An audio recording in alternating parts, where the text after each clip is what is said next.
मैंने अगर ठीक देखा तो शायद सोमनाथ से भी आगे चल रही है आम आदमी पार्टी। सोमनाथ एक्सपेक्टेड लाइन पे, क्योंकि सोमनाथ में जो आम आदमी पार्टी के कैंडिडेट हैं जगमल वाड़ा, वो बेसिकली एक स्ट्रॉन्ग कैंडिडेट थे और पिछले 6 महीने से लगातार प्रचार कर रहे थे। और सबसे बड़ी बात यह कि पुराने भाजपा ही हैं और बीजेपी को काफ़ी हद तक डेंट कर सकते थे, बीजेपी भी मान रही थी। सौरभ, ये ध्यान देने वाली चीज है कि बीजेपी की टैली बढ़कर 140 हो गई है और कांग्रेस 29 पर पहुंच गई है। जैसे जैसे आम आदमी पार्टी की सीट बढ़ती है, कांग्रेस की और कम होती जा रही है। क्या बिल्कुल। गोधरा में देखें, अब बीजेपी की लीड बढ़ रही है, 8000 वोटों से आगे हो गए। सीके राहुल जी, जिनके बारे में हमने चर्चा की थी, बड़ा कंट्रोवर्शियल फिगर रहे इस बार, वो 8000 वोट से आगे चल रहे हैं गोधरा के अंदर। और निर्णय कल बता रहे थे हमको, लोगों को ये बड़ा मिसकंसेप्शन है कि गोधरा जो है वो कोई मुस्लिम बहुल सीट है। ऐसा नहीं है। हालांकि वहां से वो ये हिंदू मुस्लिम वाला नैरेटिव या इस किस्म की बातचीत जरूर आ जाती है, गोधरा का नाम आती, लेकिन गोधरा ऐसी कोई अपने आप में सीट नहीं है। 8000 से आगे निर्णय है। बिल्कुल। क्या आप स्टैंड अप इंडिया योजना के तहत 1 करोड़ का लोन लेकर अपना खुद का बिजनेस शुरू करना चाहते हैं?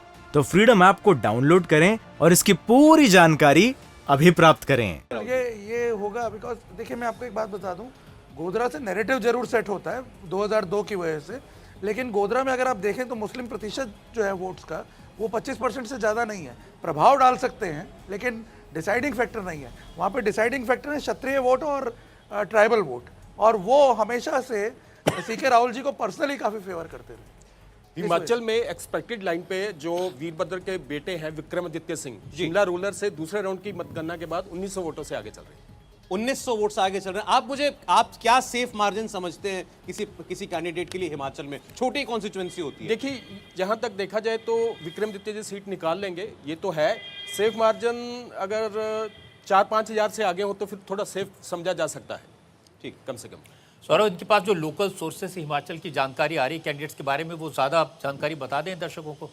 जी बिल्कुल, अगर आपके पास और भी जगहों से आ रही होगी जी, जैसे जैसे आ रही मैं अपडेट करता जा रहा हूँ। जी बिल्कुल। देखिए, 35 पर बीजेपी है इस वक्त, कांग्रेस पार्टी 3 पर चल रही है और अन्य भी 30 पर चल रही है कांग्रेस और 3 पर अन्य चल रही है। सौरभ भाई, ये 150 की तरफ ऐसे ही नेचुरली ना बढ़ जाए कोई बिना जोड़ तिगड़प के, तो यदि 150 भी बीजेपी जीत जाए गुजरात में तो कोई आश्चर्य की बात। देखिए, 12 पर आम आदमी पार्टी आ चुकी है स्वामी जी, 27 पर पहुंच गई कांग्रेस पार्टी की टैली और 141 पर बीजेपी। जो दिख रहा था आम आदमी पार्टी का प्रेजेंस कांग्रेस को बड़े पैमाने पर डेंट करेगा, वो यहाँ परिणामों में भी साफ दिख रहा है। मनोज जी, कोई करेक्शन करना है आपको? नहीं, करेक्शन नहीं करना है। जो चीजें मेरे डेटा में नहीं दिखा आम आदमी पार्टी का वोट शेयर, और ये आते हुए दिख रहा है, तो कहीं ना कहीं हमारे डेटा में कहीं ना कहीं उसमें मैच नहीं किया और हम पिछड़ रहे हैं। लेकिन जितने भी आम आदमी पार्टी के 12 सीटों में से करीब करीब 6 सीटें ऐसी हैं जिसमें बहुत लो मार्जिन अभी बना हुआ है। लेकिन इसका ये मतलब नहीं कि मैं सफल होने ही जा रहा हूँ, लेकिन ये मैं स्वीकार करता हूँ। इसको कहते हैं डेटा में डेंट। हाँ, डेटा में डेंट। जी, मैं इसको स्वीकार करता हूँ। सौरभ जी, हिमाचल से जो मंत्री फॉरेस्ट मिनिस्टर हैं जी, वो उनकी सीट बदल दी गई थी नूरपुर से फतेहपुर कांगड़ा जिले में, तो वो पीछे चल रहे हैं फिलहाल। वहाँ जो भाजपा के बाकी उम्मीदवार हैं, उनको जितनी वोट मिले हैं उससे ज्यादा वोटों से वे पीछे चल रहे हैं। तो क्या आप स्टैंड अप इंडिया योजना के तहत 1 करोड़ का लोन लेकर अपना खुद का बिजनेस शुरू करना चाहते हैं? तो फ्रीडम ऐप को डाउनलोड करें और इसकी पूरी जानकारी अभी प्राप्त करें। कहीं कहीं बागी जो है फॉर्मर एमपी हैं कृपाल परमार, वो उनको नुकसान पहुंचा रहे हैं। लेकिन हिमाचल में जितने बागी हैं, बीजेपी को ही बताया जा रहा है ज्यादा नुकसान हो रहा है, अगर जरूरत पड़ती है तो ये किस ओर जाएंगे? और निश्चित तौर पर नंबर्स जिसके पास ज्यादा रहे उसके पास जाना चाहेंगे वो, ताकि सरकार में वो शामिल हो। और रीजन के हिसाब से बनाएगा उसके साथ चले जाएंगे जी। और रीजन के हिसाब से सौरभ अगर समझे तो कांगड़ा रीजन आमतौर पे हिमाचल प्रदेश में परिवर्तन की ध्वनि को बढ़ाता है।